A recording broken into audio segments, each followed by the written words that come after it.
First ever factory outlet Mukunda jewellers లో దంతేరు సందర్భంగా October 20 వరకు బంగారం వెండిపై 15 నుంచి 20% తగ్గింపు. వివరాలకు సంప్రదించండి. నమస్తే రమగారు. నమస్తే జయ.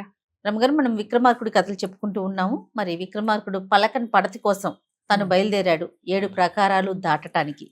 ఎలా దాటాడు, ఎలా సాధించాడు? పెదరాజు పెద్దమ్మ దగ్గరికి వెళ్ళారు కదా. ఆవిడ ఎందుకు నాయనా ఈ పిల్లతోటి, మీకు హాయిగా మీ డబ్బులు ఉన్నాయి, వ్యాపారం చేసుకోండి, శుభ్రమైన పిల్లల్ని చూసి పెళ్లి చేసుకోండి అనేసరికల్లా విక్రమార్కుడు అన్నాడు,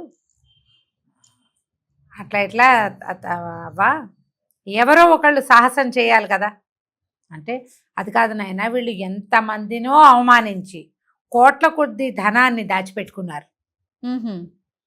మరి ఇప్పుడు అలాంటి జరిగినప్పుడు ఎవరో ఒకళ్ళు సాహసికులైన వాళ్ళు వీళ్ళ దారి మళ్ళించాలి, వీళ్ళ తల వంచాలి, వీళ్ళ కొమ్ములు విరవాలి ఎవరో ఒకళ్ళు అనేసరికల్లా ఆవిడికి సంతోషం వచ్చింది. నాయన సాహసిగా ఉన్నావు నువ్వు, చాలా మంచిది, సరే ప్రయత్నం చేయమంటే అప్పుడు వీళ్ళు అడిగారు భట్టి విక్రమార్కుడు, ఏమిటి ఈ అమ్మాయి సంగతి, ఎందుకు ఇలాంటి ప్రయత్నం జరుగుతుంది?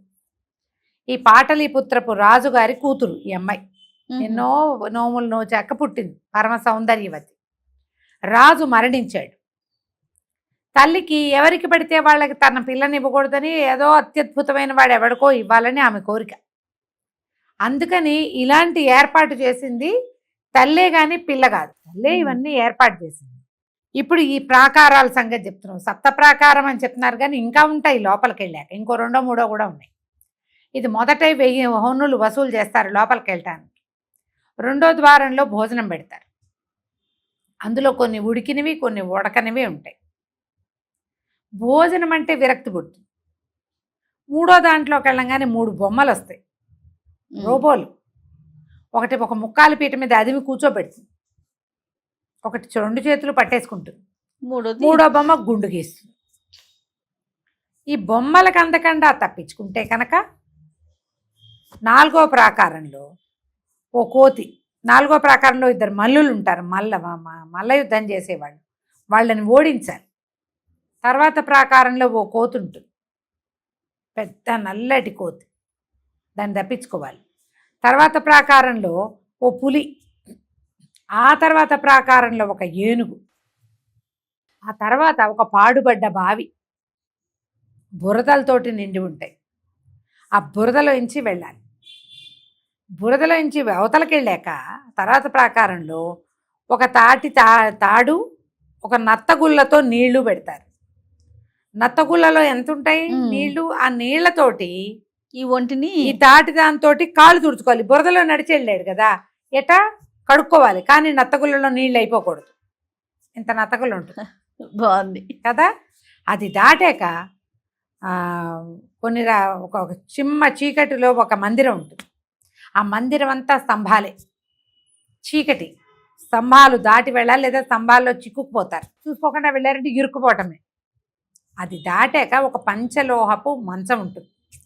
మంచం మీద తల ఏవైపో కాళ్ళు ఏవైపో తెలీదు, కొంత చీకటిగా కూడా ఉంటుంది. జాగ్రత్తగా కూర్చోవాలి. కూర్చున్నాక కొన్ని బొమ్మలు వస్తాయి, మళ్ళీ కొంతమంది చెలికత్తలు వస్తారు. ఒకటి సలసలగాగే నూనె నెత్తి మీద పోస్తుంది, ఒకటి ఏదో చేస్తుంది. వీళ్ళంతా సేవిస్తారు, వ్యామోహ పెడతారు. ఆడపిల్లలు వ్యామోహంలో తప్పించుకుంటేనే వెళ్ళినట్టు, లేదా వాళ్ళు ఏం చేస్తారు, గుండు గీసేసి ఎర్రవి తెల్లవి పచ్చవి సున్నబొట్లు పెట్టేస్తారు. ఆ అవమానపడకూడదు, వ్యామోహ పడకూడదు. ఇది దాటాకే అంతఃపురంలోకి ప్రవేశం. అక్కడ పెళ్లి కూతురు ఉంటుంది. ఈ అమ్మాయి పలకని పడతిగా చెప్పబడుతున్నటువంటి పాటలీపుత్రపు రాజకుమార్తె, భామాపురి నగర రాజకుమార్తె. ఆమె నోరు తెరిచి చచ్చిన మాట్లాడుతుంది. ఆమెతో ఏదైనా మాట్లాడిస్తేనే పెళ్లి. ఇవన్నీ దాటుకుని వెళ్ళాక ఆమె ఏం మాట్లాడలేదు, ఇంకో బొమ్మలా కూర్చుంది, తెల్లారిపోయింది, మాట్లాడలేదు, వెళ్ళిపోవటమే. బాగుంది, ఇది లెక్క. ఇట్లా ఎందుకు చేశారంటే వీళ్ళు ఏంటంటే బాగా సమర్థుడైన వాడికే ఇవ్వాలి, లేకపోతే వాడు రాజ్యాన్ని కబళించేస్తాడు. ఈమెను పెళ్లి చేసుకుని కూడా ఇంకో ఎవరినో 5, 6 తెస్తాడు. ఈమె 2వ పెళ్ళాం, 3వ పెళ్ళాం, 5వ పెళ్ళాం అవుతుంది. రాజ్యం వాడి పాలైపోతుంది. అందుకనే తల్లి ఇలాంటిది పెట్టింది. క్రమంగా ఇందులో డబ్బు సంపాదించవచ్చు, ఉత్సాహం, మజా కూడా వస్తుంది, సరదా వస్తుంది. దాంతో వాళ్ళంతా దీనికి అలవాటు పడ్డారు. కోట్ల కొద్ది ధనాన్ని దాచింది ఆమె. ఎవడో ఒకడు వస్తాడు రాజకుమార్తెని పెళ్లి చేసుకోవాలని, వచ్చిన వాడికి వచ్చినట్టు శృంగభంగం చేసి పంపిస్తారు. అసలు ఇన్ని ప్రాకారాలు దాటి ఆ అమ్మాయిని మాట్లాడించడానికి వెళ్ళిన వాడు ఇప్పటిదాకా లేడు. ఇది కథ. సరే, భట్టి విక్రమార్కుడు ఇద్దరు వెళ్ళడానికి నిశ్చయించుకున్నారు. విక్రమార్కుడికి ఇద్దరు వెళ్ళొచ్చుగా, లోపలికి సహాయకుడు వెళ్ళొచ్చు. బేతాళుడు సర్వదా వీళ్ళ వెనకాలే ఉంటాడు. సరిపోయింది.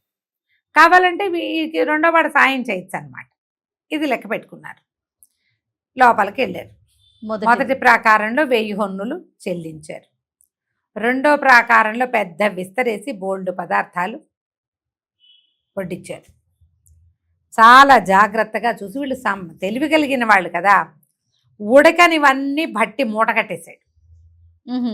ఉడికింది మాత్రమే తిన్నాడు. ఉడకంది తింటే తిక్క పుడుతుంది కడుపులో. అవును, బ్రెయిన్ పని చేయదు. కేవలం ఆ పదార్థం తిన్నాడు, ఆ ఖాళీ అయిపోయింది. రెండో దాంట్లో ఈయనకి భోజనం వడ్డించడానికి ఇద్దరున్నారు. ఈ భట్టి ఏం చేశాడు, ఆ ఇద్దరిలో ఒకడిని తనతో పాటు పక్కకి తీసుకెళ్ళాడు, ఒక మాట మాట్లాడించడానికి. మీ ఊళ్ళో అవేవో దొరుకుతాయా ఇలాంటివేవో అడగటానికి. రాజుగారు భోజనం చేస్తూ ఉండగా సైగ చేశాడు, ఆయన కూడా తీసుకురా. మూడో దాంట్లోకి ప్రవేశించారు. ప్రవేశించంగానే లోపలికి వెళ్ళేసరికల్లా ఏమవుతుంది, 3 బొమ్మలు వస్తాయని చెప్పారుగా. అవును. ఈ భట్టి తన పక్కన ఉన్నాడుగా కర్ణం గారు, ఈ పని చేయడానికి సహాయకుడు. ఆ సహాయకుడు ఒక్క తోపు దోశాడు ఆ మూడో ప్రాకారంలో. తోసేసరికి లోపల నుంచి వచ్చిన బొమ్మలు లోపలికి వచ్చిన మనిషిని పట్టేసుకుంటాయి.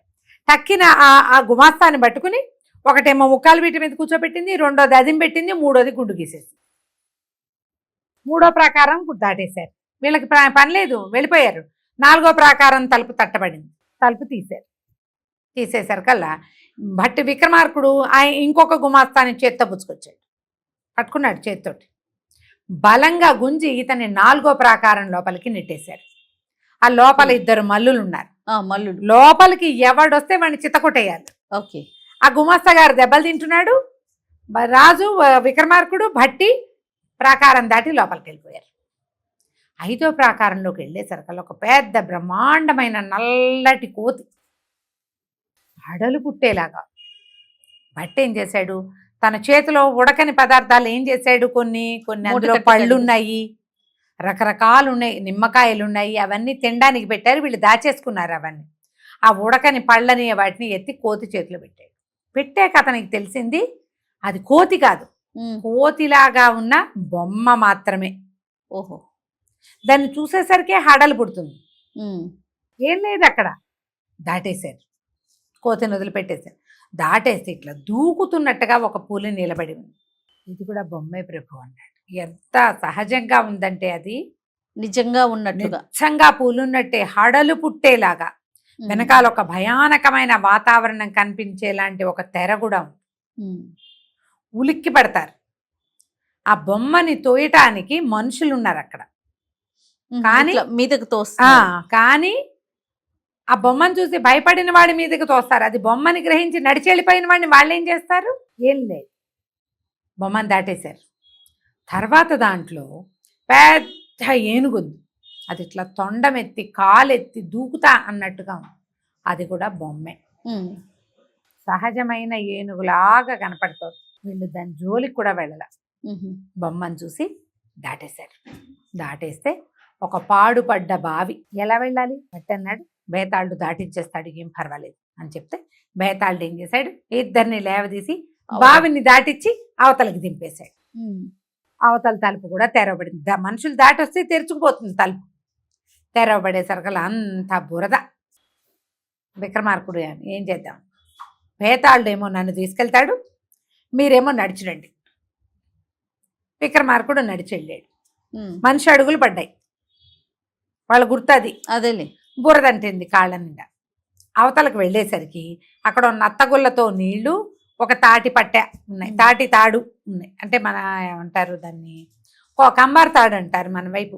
ఒక రకమైన తాటి నారతోటి అల్లుతారు. కొబ్బరి తాడు లాగానే ఉంటుంది తాటి తాడు. బట్టి అన్నాడు, మీరు కదలకుండా నుంచోండి అని చెప్పి ఆ తాటి తాడుని ఈ నత్తగుళ్ళలో నీళ్లతోటి ఇట్లా ఇట్లా ఇట్లా తడిపి దాంతో పాదాలు తుడిచేశాడు శుభ్రంగా. మట్టెడుగు ఆ తర్వాత వచ్చిన మందిరంలో పడకూడదనమాట. ఓహో. మట్టి మొత్తం బట్టి ఏం చేశాడు, ఆ నీళ్లు పోసి కడగల, ఆ తాటి దాంతోటి తుడిచేసాడు. కాళ్ళు తుడిచేసుకున్నారు. తుడుచుకున్నాక మందిరంలోకి ప్రవేశించేసరికి చిమ్మ చీకటి. చెయ్యి ఇట్లా ఆనిస్తే స్తంభాలు తగులుతుంది. ఎట్లా వెళ్ళాలి, అక్కడ లైట్ వేయకూడదు. అయితే ఏమన్నాడు, నేను భ్రమరంగా మారిపోతా, భేతాళుడు నన్ను తీసుకెళ్తాడు, గుయ్యి అని శబ్దం చేస్తుంది. ఆ శబ్దాన్ని ఫాలో అయ్యి రండి మీరు. బాగుందిగా ఐడియా. అక్కడి నుంచి భేతాళుడు తన స్వరూపంలో భట్టిని తన మీద పెట్టుకుని తీసుకెళ్ళాడు. స్తంభాలు దాటుకుంటూ వాడు వెళ్ళగలడు, వాడి చీకట్లో కళ్ళు కనపడతాయి, మనుషులకు కనపడవు కదా. అవును. వాడు ఏ స్తంభాల మధ్యలోంచి భేతాళుడు దాటాడో, భేతాళుడు వెనకాల నుంచుంటే విక్రమార్కుడు కనపడ్డు. భేతాళుడు అంత వాడు, అతడు పడితే విక్రమార్కుడు సహజంగా పట్టేస్తాడు. దారి ఎట్లా కనపడుతుంది, ఈ భట్టి గుయ్యి సౌండ్ చేస్తాడు. ఆ గుయ్యి సౌండ్ని, తుమ్మెద జంకారాన్ని ఫాలో అవుతూ ఈ మండపం మొత్తాన్ని దాటేసి వెళ్ళిపోయారు. మండపం దాటేశారు. దాటేశాక ఒక పెద్ద మందిరం లాగా ఉంది, మంచం ఉంది అక్కడ. భట్టి అన్నాడు, మన నిమ్మకాయలు ఉన్నాయని నిమ్మకాయలని మంచం మీద పోసాడు. పోసేసరికల్లా నిమ్మకాయ ఇట్లా పడేసరికల్లా అది కొంచెం దొర్లుతుంది కదా, పల్లం ఏ వైపు ఉందో అటు దొర్లుకుంటూ పోయినాయి. అవి మొత్తం నిమ్మకాయలన్నీ ఓ మూలగా వచ్చినాయి వెళ్ళి. అయితే అన్నాడు, ప్రభు ఇదేమో కాళ్ళ వైపు, మీరు తల వైపు కూర్చోండి అనగానే విక్రమార్కుడు పోయి తల వైపు కూర్చున్నాడు. కూర్చునేసరికల్లా చాలా మంది ఆడపిల్లలు చూస్తే వీళ్ళు అక్కడ పడుకుని కనపడుతున్నారు. వాళ్ళంతా వచ్చి వీళ్ళని వ్యామోహ పెడతారు. వాళ్ళకి రోజువారీ పనేం లేదు, ఇదంతా బోధించబడింది కానీ రోజు చేయటల్లా. ఎవడో ఇక్కడ దాకా వచ్చిన వాడేడి, అదే కదా. మొదటి 3వ దాంట్లోనే వెనక్కి వెళ్ళిపోతున్నారు, లేదా 4వ దాంట్లో మల్లురు సావచిత కొట్టి పంపేస్తారు. ఒక్కడు కూడా కోతిని చూడలా, పులిని చూడలా, ఏనుగుని చూడలా, బురదలో నడిచిన నాథుడే లేడు. ఎవరి దారిని వాళ్ళు కూర్చుంటే ఏం చేశాడు, భట్టి అదృశ్య రూపంలో ఉన్నాడు భేతాళుడితో పాటు. వెళ్ళి చకచక జుట్లు ముళ్ళేసేసాడు అమ్మాయిలందరికీ. జడలేసుకుని ఉంటారుగా, జడలు ముడులు. వాళ్ళు లేచి వచ్చి సలసలాగాగే నీళ్లు పోయాలి, ఈయన్ని పట్టుకోవాలి, గుండు గీయాలి, ఎన్ని చేయాలి. అమ్మాయిలందరూ ఇదెవడో వచ్చి కూర్చున్నాడని లేవబోయేసరికల్లా ఇంకేముంది, జళ్ళు పట్టుకుని ఎవరి దారిని వాళ్ళు ఒకళ్ళనొకళ్ళు ఢీకొని కేవుమని కేకలు పెట్టుకుంటూ హడావిడైపోయింది. వాళ్ళకి అర్థం కాల. మంచం మీద ఒక అతను కూర్చుని ఉన్నాడు, అజాన్బాహువుగా కనిపిస్తున్నాడు, నగా నాణ్యం కనిపిస్తోంది. అమ్మాయిలు పరీక్ష అయిపోయినట్టేనా, పదండి రాజకుమార్తెను తీసుకురండి అన్నాడు. వీళ్ళంతా జళ్ళు ముళ్ళు విప్పుకోవటంలోనే సమయం గడిచిపోయింది. మంచం మీద కూర్చున్నాడు. కూర్చున్నాగానే అమ్మాయిలు లేచి రావాలి, వాళ్ళు వచ్చే లోపలే జుట్లు ముళ్ళేయబడ్డాయి. ఇంకేం చేస్తారు, సరే పరిగెత్తుకుంటూ లోపలికి వెళ్ళారు. లోపలికి వెళ్ళి రాణిగారికి చెప్పారు, ఇట్లా ఎవరో మానవులు వచ్చారు, ఎవరో పురుషులు చాలా గట్టివాళ్ళుగా ఉన్నారు, తలాపినే కూర్చున్నాడు, మంచి ఎత్తరి అతను, ఆజాన్బాహువుగా ఉన్నాడు, వీళ్ళ సంగతి చూడాలి. రాజకుమార్తెను తీసుకోమని హుంకరించాడు. రాజకుమార్తెను తీసుకోవాలంటే ఈ అమృతవాహిని రాజకుమార్తె రాణిగారు, ఆమె తల్లి అమృతమోహిని అని పేరు ఉంటుంది, అమృతవాహిని కూడా ఉంటుంది. ఈ అమృతవాహిని ఏం చేసింది, అప్పుడే ఎందుకు రాజకుమార్తెను పంపటము, ఎవరినైనా పంపిద్దామని దీపాలన సాగి అని ఉంటుంది, దీపాలు పెట్టడానికి ఒక అమ్మాయి ఉంటుంది. ఈ మండపంలో అందగత్తెలు కానీ వీళ్ళంతా యంగ్స్టర్సే ఉంటారు. దీపం తుడిచి నూనె పోసి ఒత్తులు వెలిగించే సౌందర్యవతి అయిన అమ్మాయిని, నువ్వు వెళ్ళవే ఆయనకి ఎదురు అన్నది. రాజకుమార్తె బదులు ఇంచుమించుగా అలాంటి వేషధారణలోనే ఉన్న ఈ అమ్మాయి ఎదురొచ్చింది. ఈ భట్టికి రాజుకి ఏమనుమానం వచ్చింది, విక్రమార్కుడికి ఇన్ని రోజుల నుంచి ఇన్ని రకాల ప్రయత్నాలు ఉన్నాయి, ఇంతకాలం నుంచి ఆ అమ్మాయిని పరపురుషుడి కంటపడకుండా ఉంచారు. ఈ పరీక్షలు అయిపోయిన చిటుకుని పంపించేస్తారా, ఎవరినైనా సహాయకురాల్ని పంపుతున్నారా, అర్థమైపోయింది అనేసరికల్లా భేతాళుడిని అడిగారు, ఈ అమ్మాయి సహాయకురాలా, ఈమె రాజకుమార్తె. ఈయనకి ఆమెను చూడంగానే వ్యామోహం కలగటల్లా, అందగతిగా కనపడుతోంది.